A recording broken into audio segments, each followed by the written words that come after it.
Well, Tommy, I do know if you or I were pulled over on the side of the road or if we ran out of gas, our friend Tom Murphy, Whole Hog Sports, Arkansas Democrat-Gazette, would absolutely get out and help us aside. Tom, how we feeling this morning, buddy?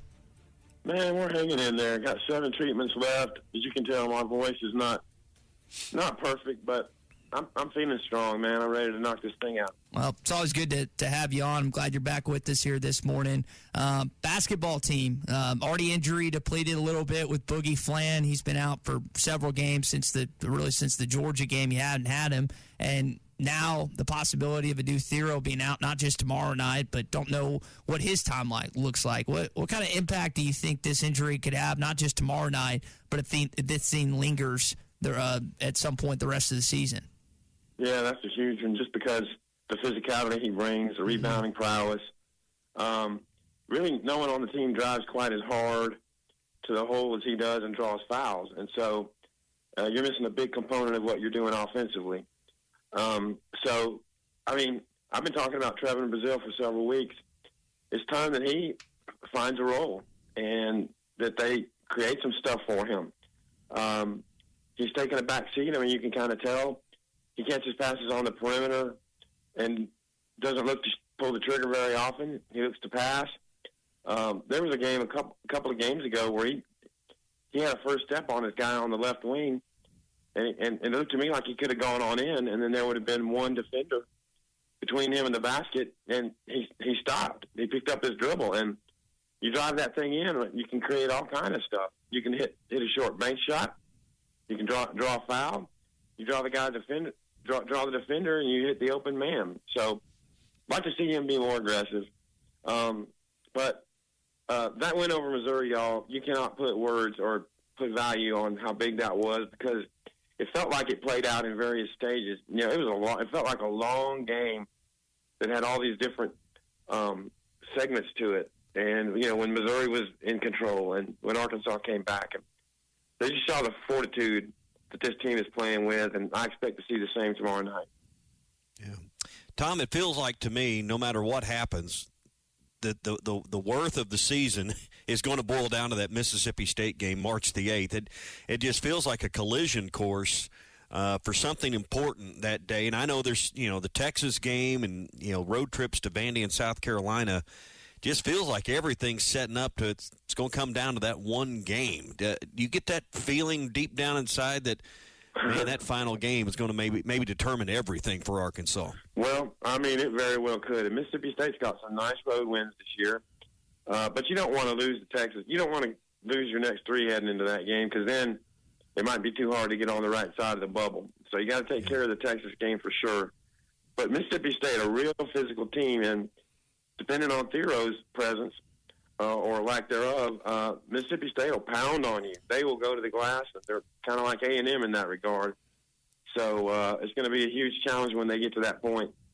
But even if you win the next 3, it feels like that game may come down to the getting in the top 8 and having a first day bye. Or I don't know. I just got this feeling that regardless of if you win 2 of the next 3, all of the next 3, whatever, that, you know, that's going to be maybe the biggest hurdle of the year, even though it may not be the most difficult game of the year. Yeah, there'll be a lot riding on it, no matter what place, no matter what situation the Razorbacks are in at that point. There'll be a lot riding on that game, obviously. But, you know, so the home crowd's been there. And I think it's going to be big for the Texas game, and I think they'll show up on that Saturday afternoon as well. I agree with you, and Saturday was a great crowd. How do you manage if Adou Thiero can't go? How do you manage and how do you get around that if that's indeed the case for the Texas game?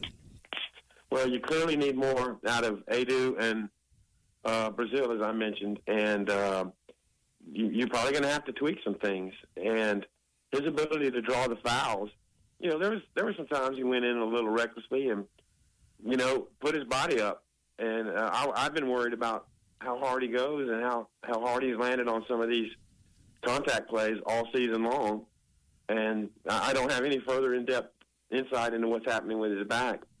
But this is a major deal that somebody's minutes have got to increase, and not only that, but their production has to as well, because of all the things he brings to the table for your team. So it's a big deal.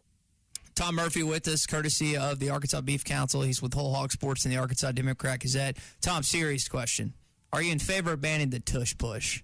That's something that people have been talking about several days now in the National Football League. Are you in favor of kicking it out of the league like the Packers seemingly are, and apparently we're the team that wants this thing going? It's a great question, and I think they banned if you're in front of a player, grabbing him and pulling him forward. But there's an injury risk to it all, and it just seems to me with Hurts and the Eagles, they just have it perfected. I mean, I don't know if they hardly lose a yard. The Chiefs might have stopped them once or a couple times, but it's been really, really hard to stop. And I think it's going to boil down to whether or not they feel like there's an injury risk, guys jumping up into the pile. I think I saw during the playoffs on the TV call that a defensive tackle for somebody, I think it might have been Chris Jones, just kind of turned his shoulder because there's so much force coming at him. So I don't know what the solution is. I'm not a fan of it. I mean, Kirk Cousins sure can't do the tush push. So for the short term, maybe, yeah, let's get rid of it. What do you think, Mr. Referee? Should they get rid of it? I don't like the play because I don't think it's football. So I would not be opposed to getting rid of it. But let's not act like this is a 100% guarantee when you get into it. Ask the Buffalo Bills. Buffalo got stopped, 3 times in their game with the Chiefs? I mean, so let's not pretend like you get down there and it always results in a first down or a touchdown. So, but to me, it doesn't feel like you're skirting the spirit of the game. You're using I just don't. I don't like the way it fits into the game. I don't think it's real football. So I would be in favor of getting rid of it based on that. But how do you define it? What becomes aiding the runner? What is pushing the pile? Is it one player? Is it 2 players? I think what Philadelphia does is different than most in what they've started. But I would not be opposed to banning this, but you're going to need some clear definition on it. Keeping the football conversation going, Tom, let's talk some college, though. It sounds like the SEC eventually is going to go to a 9-game schedule. Now, people differ on when that is going to concur. If I could talk. What do you think about that, and are you in favor of the SEC moving to a 9-game schedule? The word I was looking for was occur. Go ahead. Occur. Yeah, well, not really, but I think it might end up being an inevitability. It doesn't help the teams like Arkansas and Vandy and Kentucky and Mississippi State who are, always trying to get bowl eligible and having another conference game. I mean, this is a rugged deal, y'all. We all know this. We're seeing it play out during basketball season, and we will during baseball as well, where there's going to be really good teams that have 15-15 records or sub that make the NCAA tournament field in baseball. So I'm not in favor of it. I hope it takes a while to get, if it does get initiated, that it's down the road a little bit. But I know that they've got to come up with a format for the scheduling for the 26 here pretty soon. And it's going to be honest before we know it. And it sounds like that there's not going to be any changes in 2025, that they're going to be pushed off to 2026. I know Heather Dinich of ESPN's for reporting that. Do you anticipate anything changing for this upcoming college football playoff? No. I mean, because they already had everybody's schedule set. It's the flip of what you played this year. Arkansas is going to Tennessee and so forth. So no, 26 would be the earliest, but they're trying to work in advance of it, and we could see movement this spring or summer on that topic. Yeah, I don't like unbalanced schedules, 5 at home, 4 on the road, vice versa. I don't like those setups, but you can't have a league that's also, from a scheduling standpoint, put at a disadvantage against your rival Big Ten or any other league. So I don't know what you do. The answer to me is go to 10 games, and none of either 9 or 10. None of it favors Arkansas. None of those decisions, Tom, would ever help the Razorbacks get closer to a seat at the table in the playoff. No, they don't. And if you just go back, I wasn't in favor of expanding from 12. Adding Texas A&M and Missouri, I did not think was good for Arkansas. And look how that's played out in football. But then again, Arkansas would have been kind of the voice in the wilderness on that because it was an inevitability.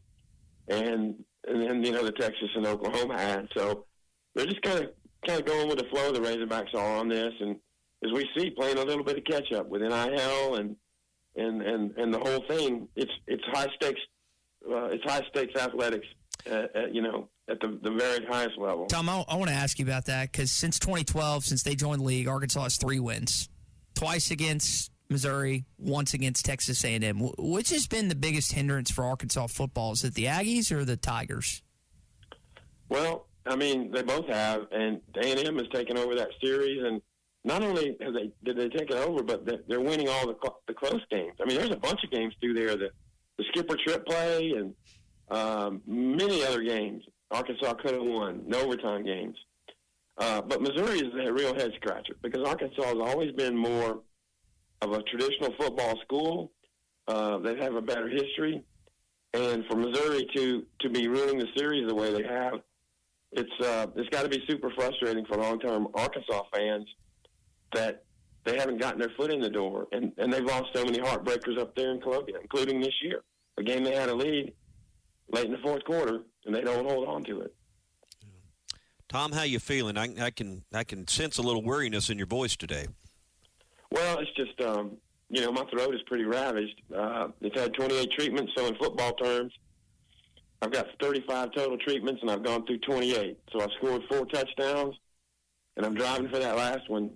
And next Wednesday will be my last treatment. And then it's going to take a while to heal as well. So I'm swallowing what I can. Can't eat really very much, but I'm hanging in there. I'm not losing much weight. And all the thoughts and prayers I'm getting from across the spectrum, from our industry, from family, have been very meaningful to me, and I'm quite appreciative. Well, we think about you often. We talk about it. Maybe talk about you often, and pass along word even off the air. You're in our conversations, our thoughts and prayers, and I can tell you're today's a day that's maybe a little bit more of a challenge for you. I can just sense it in you. Yeah.